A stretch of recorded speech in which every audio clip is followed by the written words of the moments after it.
On today's episode of Gathering the Kings. Revenue is awesome. Sweet. Job growth is great, but it's all about people. So if they're not progressing through the company, you're not doing the right job. You are listening to Gathering the Kings with Chaz Wolfe, featuring fellow 7, 8, and even 9-figure business owners who have real battle scars from business and life, but have prevailed as the king that they are designed to be. We welcome high-performing entrepreneurs to the stage in order to reveal the real of the real on what it takes to build a successful business today.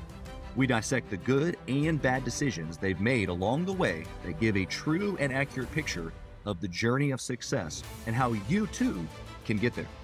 Through this dialogue, you will learn the value of growing your network and surrounding yourself with power players and kings like today's guest. Grab your pen and notebook because we're about to dive in. What's up, everybody? I'm Chaz Wolfe, Gathering the Kings podcast. I'm your host. Today, I've got Tim Arno on the King stage. My brother, how we doing? Doing great. Thank you for having me on.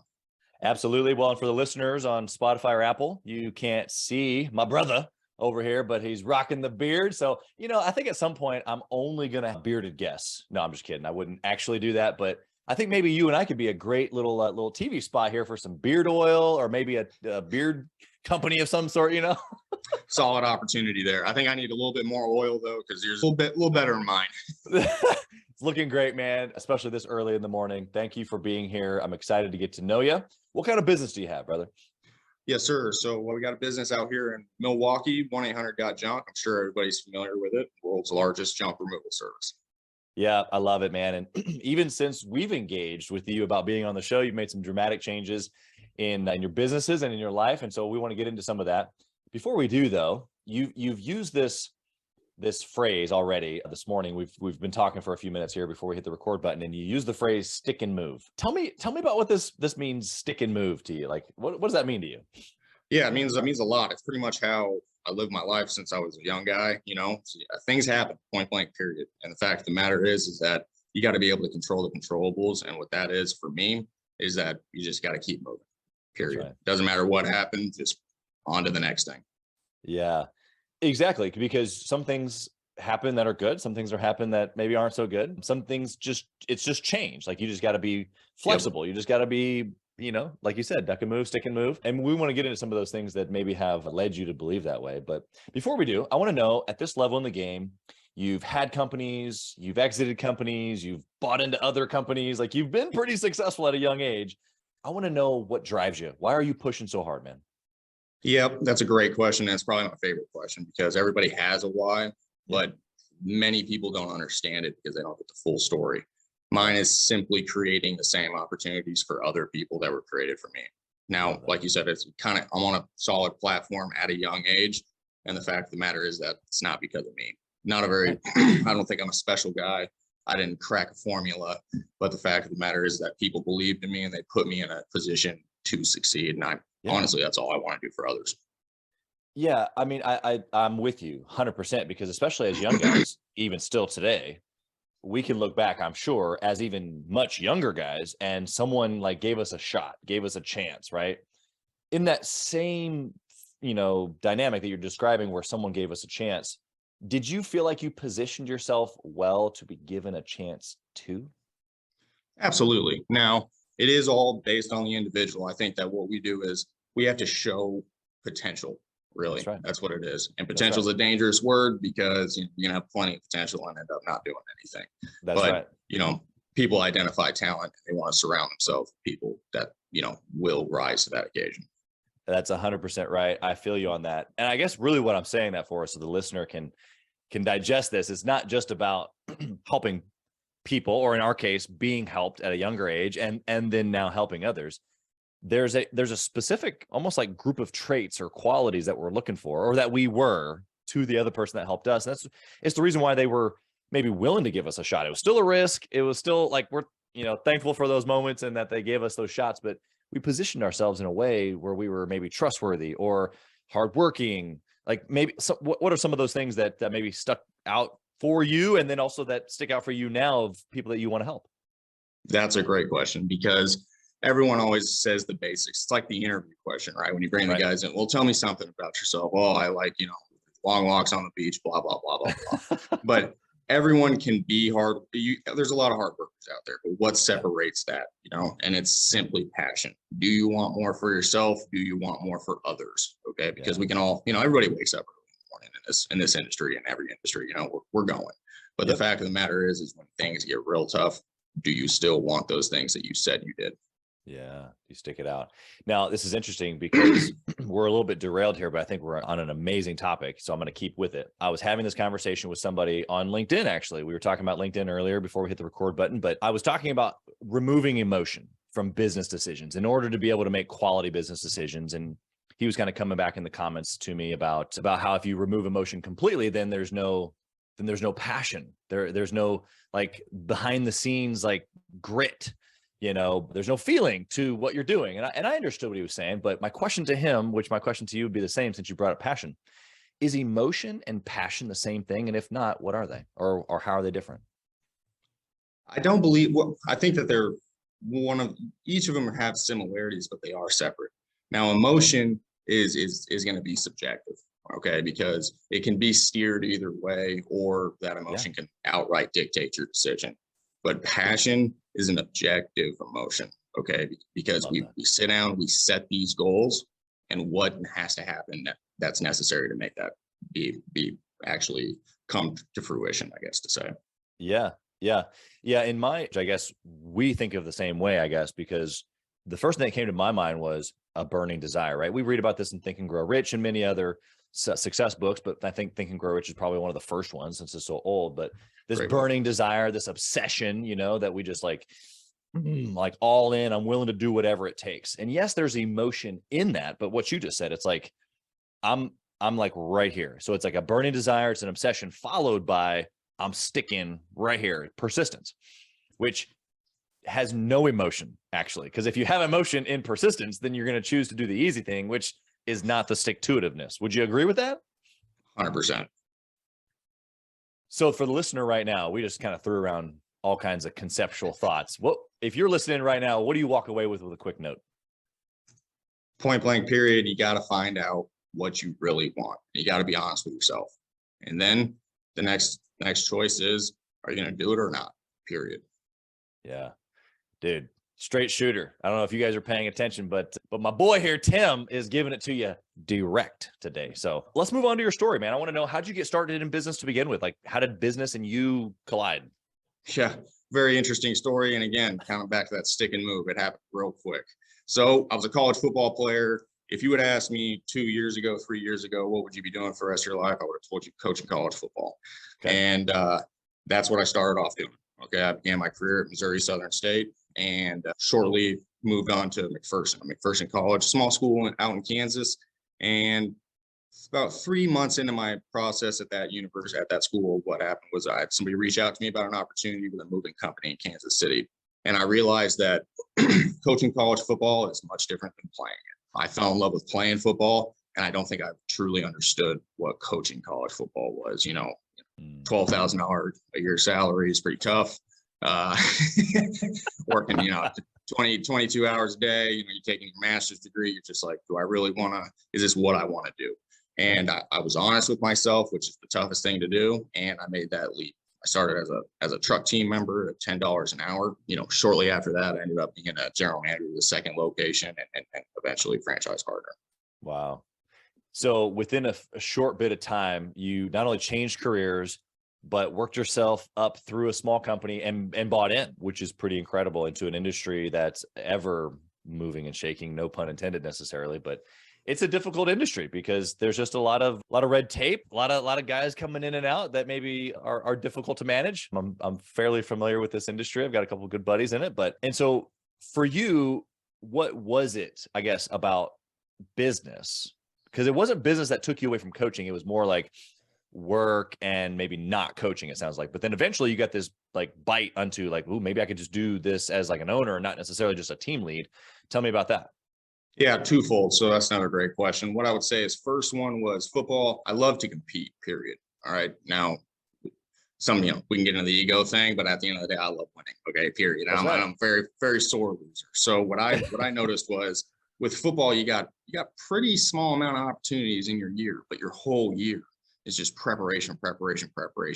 Right. And I fell in love with the process because it's natural. Okay. Because if you're just going to wait for those 13 opportunities, it's not going to go well for you. Yeah. So what I noticed in business was it's game day every day, period. You have to show up. Now, your days can line up to a win in football, but you could win and lose every single day in this. And that's really what got me going. And then second of all, my eyes were open to the opportunity of the life that I could create for my loved ones. Wow. Okay. Yeah. I mean, you just said a bunch in a couple of sentences, and I think that's it's your style, man. You just I'm right to it. It's all about efficiency, Oh, bro, like you just like the heaviest sentence and just boom, just dropped us all. We could spend the entire rest of the podcast dissecting what you just said, which I so want to do, but we got to keep moving. So I want to say this, I guess. In this fold of opportunity for the loved ones / competing, I love what you said as far as being a sore loser and winning. I'll dissect this one piece and then we'll move on. Would you consider yourself a love to win person or a hate to lose person? If we had to break down a scale, I hate to lose way more than I love to win, I think. Yeah, it's a big difference, and I haven't necessarily found one to be necessarily better than other in business. I mean, I'm a love to win guy for sure. Like I'll take a win. I'll take a loss is what I mean actually to say. Like I'll take a loss. I understand the journey, like what you're saying. And it's not like it feels good. Don't get me wrong. But man, the smell of victory is so sweet. Where guys like you, my best bud, the opposite. He's like, do anything not to lose, and it just depends on, I think, a little bit of the personality characteristics and maybe how we're brought up. But we'll move on from that. I think that it's an incredible perspective. And if the listener wants to dissect, they can go back. You dropped in like 3 sentences there. Plenty. I want to know of maybe early on, but maybe even now, since you kind of recently, changed industries, what was a good decision that you made that you can like share with the audience that's super practical, that you can look back and you can think this caused a lot of success for me? I'd have to go with the decision to leave coaching, period. Mm-hmm. Now, I think what it was the leap. Now, it was a simple decision. It wasn't something that I maybe apply that could be applicable to your business or anything. But I think what it was just being able to jump. A lot of people are scared. Fear will paralyze you. And it's a tough decision. But if you're scared, it's probably because you're about to make a solid move, period. If it's not worth it, then it wouldn't have been in your head in the first place. Yeah. So let's kind of break this down a little bit. So you're in the moment of you're at McPherson, you're still playing and you're deciding. I was coaching at that time. You were coaching. Okay. So you actually you actually taken the leap to coach and you thought, I don't know. So was it in that moment, like the move, because you said you moved cities, it was a new industry. Like what was the fear in it for you? The fear was just, everybody thinks it's cool to coach college football, and that's awesome. You got the windbreaker. Everybody knows who you are in town. It's awesome, and the windbreaker.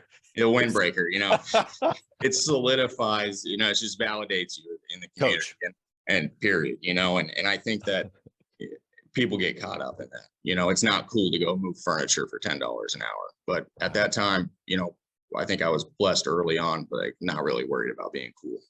Yeah. I'm worried about, is it effective? Is this really going to get what I want for me and my family?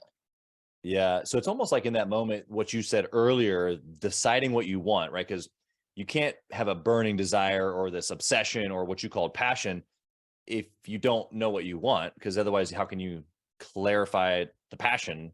So you have to clarify what you want. And so for you, it was, I want something different. What was that in that moment? Because that's what helped you overcome the fear, right?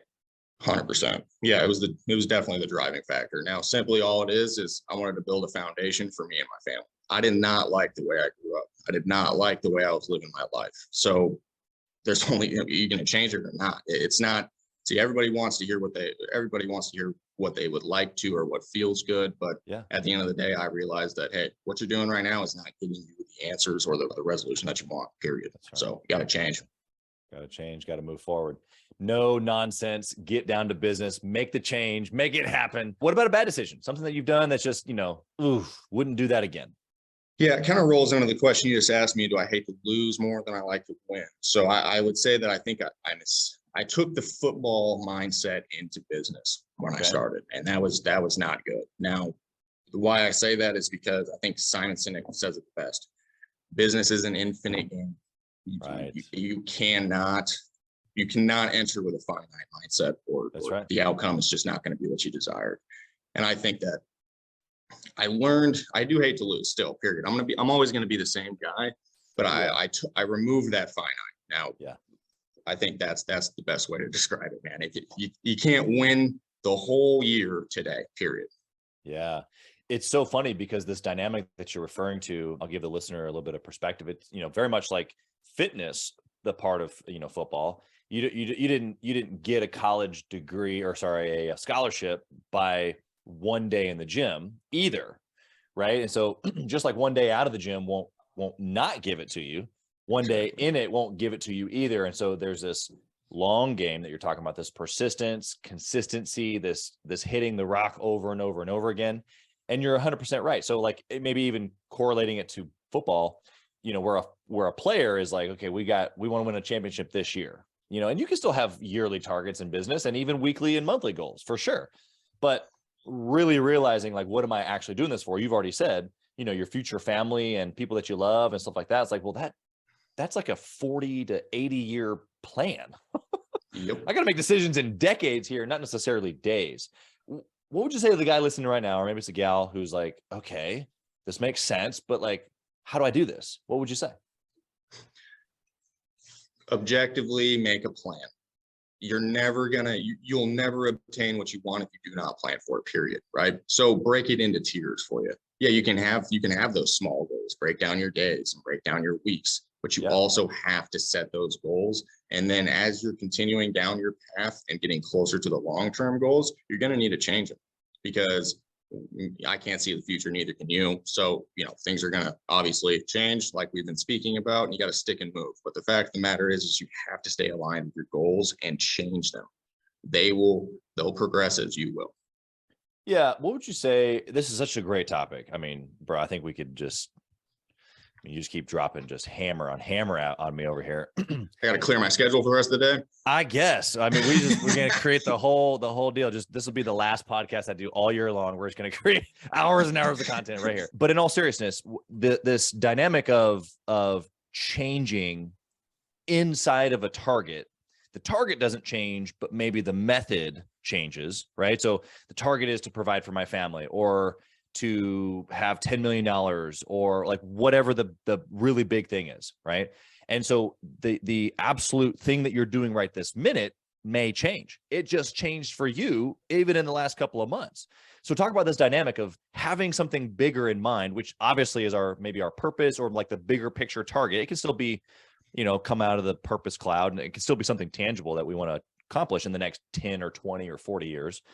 But what I'm doing today, this week, or even this year, or even this decade could change. How do I manage not changing, but then changing? Yeah. And I think iron this out is very important. So my passion, and this is why I love this industry, is developing guys, right? Is taking, that definition of a coach is taking somebody where they could not take themselves. And it's not because you can't do it. It's because you don't know how. So what I really found most of my enjoyment was a new hire training and new hire orientation in those guys. And what I used to tell them is this: a lot of people get this mixed up. Okay. Your purpose is not what you do from 9 to 5 or wherever, what third shift, it doesn't matter what time you work. The purpose is what you want to accomplish. Now, don't get that messed up. Okay. Because people, like I said, moving furniture is not very cool. Picking up junk is not very cool. But at the end of the day, that's not my purpose. My purpose is not to pick up and fill a junk truck. My purpose is to create a foundation for more people who will join our organization and get their end goals, whatever it may be. If it's with us, awesome. If it's not, great. At the end of the day, you got to get what you want. So that don't get purpose mixed up with day to day. Yeah. Yeah. The day to day are building blocks, right? And I guess what you said earlier makes sense, because we have to really have a passion about the bigger picture so that the day to day doesn't like keep us down, right? If we're persistent and we're on fire and we're passionate about the bigger purpose, and or maybe even just the bigger target, then that's the day to day. It helps me pick up the furniture and move, even though maybe that's only a piece of the bigger picture. Am I hearing you right? 100%. Yep. What are some practical like things inside of like, I mean, you're a young guy, but you're moving fast. Like even in this conversation, like so much depth, but we're like boom, boom, boom, boom, boom, boom. What is the inside of your day look like? Is there a morning routine? Is there stuff that you listen to? Is there a workout? Is there a mental workout? Like how are you like boom, boom, boom, boom, boom, like this for the listener? Well, point blank period, wake up at the same time every day, period. All right, regardless. Now, not really a workout or a morning routine. I like to leave the house as quick as humanly possible. Okay, so everything's laid out prior. I leave. On the way to work, I'm listening to music, fast paced. I'm happy. All right, let's jump it up. Listen to I got my coffee. By the time I get in the office, radio silence. All right, Wow. Focus, prepare the day because we got our guys coming in. Okay. So it's not about me anymore. I got to make sure those guys have everything they need. So we're getting their technology, everything set up. By the time they come in, nice, warm, happy. How we doing this morning? Get them ready to roll. By the time they get out, then I have my day to day. And then we just go ahead and rack up victories. Rack up victories. I love it. I love it. Hopefully this is hitting for the listener because it's super practical. I mean, even just what you just gave. There's not this magic, formula. You didn't talk about gratitude. You didn't hit a cold plunge. All those things are fine. It's just like, bro, you just get after it. Like, I think that's probably the biggest thing between guys that move and shake and guys that don't. It's just that there's a lot of action being taken. And I think a lot more than most people think or realize. I was thinking about this the other day. I was talking to a buddy of mine, and it's just the sheer amount of volume of just work and or opportunities that come across successful people's desk. It's just because they put themselves in situations to be able to either see the opportunity or they've created the opportunity, whatever it is. And I think a lot of people look at guys like you here on a show like this, and they're like, wow. And they're like, there's this gap, right? But I don't know. For me, there's a lot of like maybe, little things, but probably some of the biggest stuff is just that you just get up early and you just get after it right away. Would you agree with that? Would you add anything to that? I mean, I know there's a whole lot of things here, but like, what would you say? Yeah, and I'll agree, and I'll tell you why. Because I think the more intricacies that we put in our life, like, okay, well, my coffee has to be made this way, and I have to listen to this at that time. Well, guys, guess what? Something's going to happen in your day where you might not be able to get to that, and it turns into, the pregame rituals. Well, and if you miss your ritual, you're done. Okay. Yeah. People get in a headspace, and it's all mental, period. Your attitude will dictate your success. And I try to remove as many of those intricacies so I can just get straight to it. Yeah, that's right. Just get stuff done. I was talking to a guy last week about Culture Index, and I use it, and he actually uses it as well for personality assessments and stuff like that. And we were talking about his versus mine, and he's definitely a visionary entrepreneur, let's just say it like that. And I'm an entrepreneur that likes to cross T's and dot I's and get stuff done. And so after the show, we were kind of going back and forth on text, and I showed him the profile, and he understands kind of like the dynamic of the layout. And he was like, dude, that is a big profile. I was like, yeah, there's a lot of stuff getting done over here. But it's so true. It's just like, man, look, I'm not telling the listener to go work 12 hours a day, 15 hours a day. Although there's been seasons where I've done that. And that's okay. Like, I don't think there's anything wrong with that. It's not a matter of like, don't work hard, only work 9 to 5 or work 24 hours a day. That's below what I'm saying. It's this, just be willing to go like at a high pace, at a high frequency, at a high task, whatever that looks like for you in that moment, whatever season that you're in order to be able to get what you want. Right. Oh yeah. 100%. I mean, it's very simple. Like I said, I mean, people love the motivational speakers because they like hearing what they want to. At the end of the day, if it's on the plate, it's got to get done. That's right. That's right. All right. I want to know, is there a certain discipline or maybe even like structure that you follow when making decisions? We've talked about good and bad decisions. Something comes across your desk today. It's a big decision. It's weighty. Are there 4 steps that you follow? Like, tell us how you process decisions.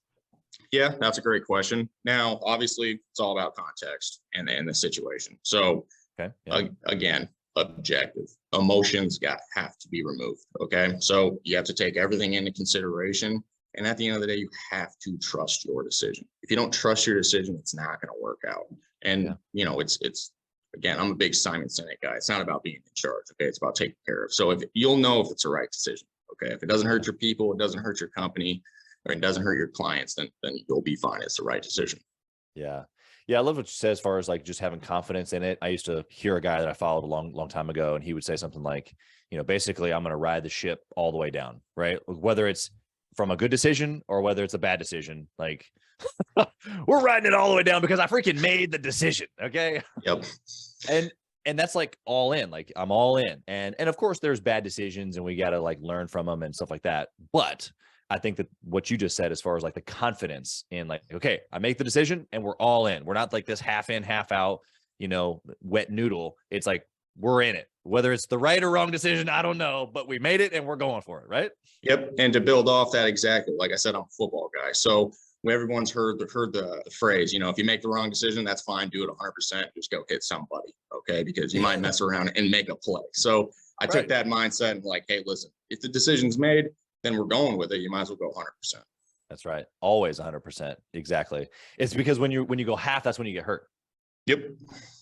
100% of the time. Okay. In the speed round here, I'm going to ask you a couple, like a little bit harder hitting questions, maybe a little bit more direct, even though you've been pretty direct the whole time. Okay. So the first one is about your KPIs. I want to know if you can only track one thing in this now junk removal business, this conglomerate that you've got, what would that be? Just the one thing, if you can only pick one. Employee progression. Where'd you start? Where are you at now? Okay. Because, revenue is awesome. Sweet. Job growth is great, but it's all about people. So if they're not progressing through the company, you're not doing the right job. Wow. Yeah. Love it. Give us some things that you're tracking inside of that employee progression. Are you like, how do you track that? How do you measure that? Yeah. So, everything is individualized. Okay. So here in Milwaukee, we got a team of about 18 guys on the trucks, 3 operation managers. So you got to break it down. Everything's personalized. Everybody learns at a different pace, right? So you have to build their game plan at a different pace.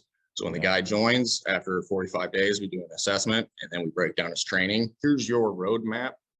You're here right now. And in order to get here, these things have to happen. Simple. Yeah. I don't know if the listener is paying attention or not, but you've still been coaching. Yes. This is no different than coaching. You're just not coaching the X's and O's on a football screen anymore. You're teaching how to like win at life for these guys that may or may not have had a chance much. Yeah. There's no ball included, but we're still coaching. And you kind of mentioned, with the industry, some guys are kind of tough to deal with. Have you ever had to manage a wide receiver room? They're like squirrels, man. Those guys, they don't want to go to math class. They don't want to work out again, so it's all interchangeable. People, we're all different, and I think that's why anything's difficult. Yeah. And I guess more so I point that out for the listener's sake, because guys like you and I know that like the things that we did, or the multiple things, whether we look at them as bad or good, they were building blocks to what we do now. And so for the listener right now that maybe feels either stuck or, that they're going through something like you did, it's like, oh, is this really what I want to do? It's probably unto a greater thing that you'll eventually do later, or maybe that your product will shift, your business will change, something like that. Just like Tim here. So what about a book or a resource would you recommend for a business owner trying to grow in 2023? I would have to say it's the book we're on right now. So with me and the operating team, so, extreme ownership, period. If you're not looking in, then you're looking at everything wrong. It's all about you. If you're a leader, it's your fault if they lose, and it's their fault when they win, period. Yeah. It's tough to not have that and to have this ginormous ability to control or win, because if you give it away, then it's tough to have it. The control, right? The ownership is control. You can't have control over your destiny or over your team's destiny if you don't freaking own it. First off, you got to own yourself, the good and bad in that. So definitely appreciate that perspective. What do you think about intentionally networking and or masterminding? Necessary. And it'd be extremely ignorant not to, because not everybody has every answer, and no one ever will have all the answers. And I think that changing industries and getting different looks from those people are the most valuable, because new individuals bring new thoughts. Okay. So, if you're green, that's great. But I think the way I look at it is, when you're new, you have no idea what's possible. So you're probably just freaking shooting for the highest possible goal. And there you go. Let's go for it. So, just getting new ideas. Yep. That's right. Yeah. New ideas spur thought and then unto actual strategy. And then of course, different industries, as you mentioned, we do that even with Gathering the Kings. It's if I'm in a room of guys that are only doing what I do, which is good. Like there's some tactical things that can be shared across the board there. I love that. Yep. But if we don't have that to talk about, what it forces the conversation to do is come up. And what we have to talk about now is business or mindset or hiring key roles or taking moves that like double the business or triple the business, and you can't do that if you're talking about X's and O's, which is what I love about the inter industry type groups. I've got a question for you around I'm flipping through a couple different ones here. You're a young guy, and so I want to know I wasn't going to ask you this question. Let me ask you it like this. It's family. I prepped you a little bit beforehand, but you have mentioned even as a single guy, this bigger picture has family to do with you. So my question is this: what do you do now as a very fast moving entrepreneur to maybe delineate your time frame so that when you do have a family, right? So guys like me that have a wife and kids and we're trying to build businesses have this this struggle of I love everybody. I want to go 100%, as you said, in all of these areas. And so I wasn't going to ask you this question, but because you've mentioned family being kind of part of your why, what do you think about that now before you have that? I'm curious. What do I want it to look like? Yeah. What does that look like for you to be all in on these things? Absolutely. 100%. I think that I get to shape it right now. Now, the work I put into it is that's going to be the outcome, period. Now, if I play low or, worry about only work and not work on myself, then it's probably not going to be a good home life. So, I would have to say that that's a tough question, but just be honest with myself, man. See, I'm a simple guy, period. I take the same strategy into every situation. I think that's why I can remain consistent. What do I want that to look like? I get to make that choice right now. Yeah. What does that look like for you when that time comes? Here's the thing, like I said, unorthodox lifestyle in my childhood. So didn't grow up with two parents, just stayed with my siblings. So I don't know what it looks like, Chaz, to be 100% honest with you, period. Yeah. But what I do want it to be is great foundation for my children. Okay. I know what I grew up like, and I don't want that. I don't want to ever tell my kids no. That's what I want it to look like. Yeah, that's cool. I think that to your point, sometimes it's difficult to build something that we don't yet fully see, but we know what we don't want it to be. Yep. And that at least gives us a foundation of going, okay, well, it can be anything but this. I'm off to a start on that. And as long as we stay away from there, then like I said, those progressions, they'll change. Once I get closer to those, then I'll have a better idea. Hey, I have no doubt. Yeah, I just want to point out to the listener, whether you have kids or whether you don't, what Tim has given to us, and maybe he doesn't even realize it, is this super vulnerable answer, but it actually ties back to his mindset from earlier and how his answers earlier were true, or at least authentic to how he thinks. Because what he just said, as far as okay, I'm not 100% certain, but I know the bigger picture. I know that I want to have a foundation. I know that I want my kids to live in a certain way or have certain opportunities, and maybe I didn't. He's got the vision, but not exactly the roadmap. And so even inside of that, the roadmap is going to change. And we talked about this just 15 minutes ago where, okay, big picture, what I'm doing today might change. Even your businesses have changed. That doesn't mean necessarily that the bigger picture changes, that I'm kind of navigating as I go through the individual targets unto the bigger target. Would you add anything to this? No, I mean, that you hit it right, hit it perfect. I mean, like I said, vulnerable, yeah, but I think, like I said, it's just being honest with yourself, man.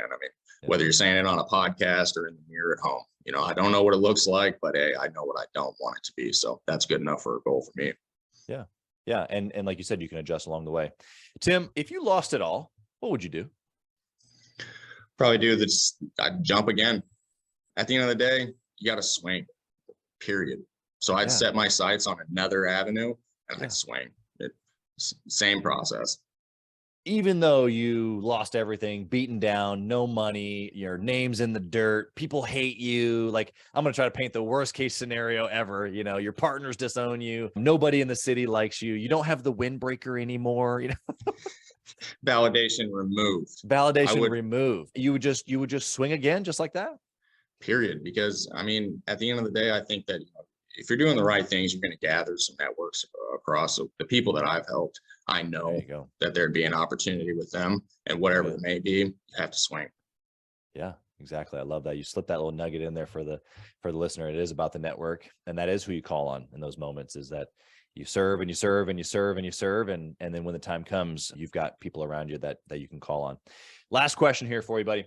Tim, if you could whisper in the younger Tim's ear, what would you say?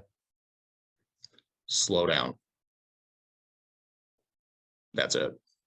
The decisions that I made back then, it was just 100 miles an hour. Now we're talking about 100% and all that. And that's probably my favorite phrase. I say 100% probably 50 times a day, but you got to slow down. And I think that from the years of about 18 to 24, I needed to slow the heck down, and that'd probably be it. What do you think the advantage would be for you now if the younger Tim was here and could replay it all with that advice? I think I would have gained a maturity at a earlier age, which in turn would have made me have the ability to assess situations probably a little more accurately, instead of just saying, all right, let's go, just go, agree to it, let's roll. I think it would just be slow down, make a better assessment, probably be a little more efficient. Now, you can just because it comes out as a victorious outcome doesn't mean that it was obtained the best way. Yeah. Yeah. What you just said is again, we probably do another whole podcast just on that topic of, even though it was successful, I look at some of the business moves that I've made personally. I'm like, well, it's not like it went bad. I just don't know if that's the best usage of my time. Now, thankfully, I learned several things inside of that I can now go change and develop in a different area.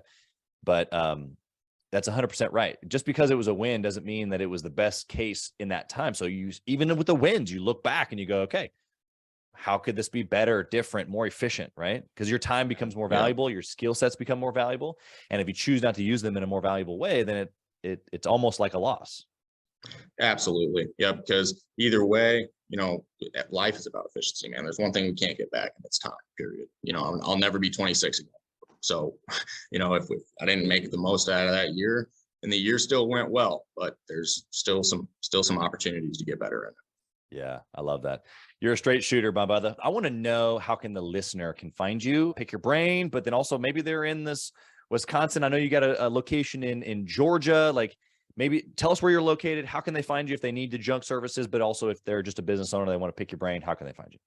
Absolutely. So, I'm living out here in Milwaukee. The best way to get a hold of me directly is going to be LinkedIn. Tim Arno. The last name gets people messed up. It's Arno. It's a big river in Italy, not Arnold or anything. I'm not as buff as that guy. So that's the best way to get a hold of me. I'll give you my phone number. I'm always available. I just DM me and I'll get back to you. Love it. Love it. We'll put all that in the show notes as well. And again, we'll put your locations in the show notes as well. So that way they can find you for junk removal services. If they happen to be in your area, want to partner with you in that way. Tim, you've been incredible. Thanks for the very direct, hard hitting responses today. Man, if the listener doesn't walk away with a page full of notes and some serious questions they need to ask themselves in the mirror, they weren't paying close attention. So thank you for being here. Blessings upon your locations and everything you got your hand to, brother. Thanks for being here. Pleasure's mine. Thank you, Chaz. Thank you for listening to Gathering the Kings today. I hope that you were able to pull out a few nuggets to go apply into your business right away.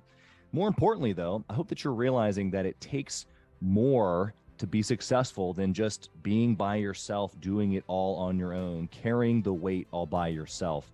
What I have realized, not only in my own journey from multiple businesses and multiple different industries, and now interviewing literally over 200 or 300 other very successful 7, 8, and 9-figure business owners, is that it's tough to do it alone. And so Gathering the Kings literally exists to bring together successful entrepreneurs. In fact, we are putting together 1,000 kings, specifically who are grateful but not done. We're intentionally assembling kings who fight tooth and nail for their business, family, and communities. And here's what we believe, that in the pursuit of excellence in those areas, that it ignites within us the responsibility to govern power and forge a lasting legacy. So if that relates and resonates with you, and you know that you need people around you, sharp, qualified, other very successful business owners, I want you to go to gatheringthekings.com. I want you to take a look at what we're doing and see if it makes sense for you to be part of our pursuit to 1,000 kings. Talk soon.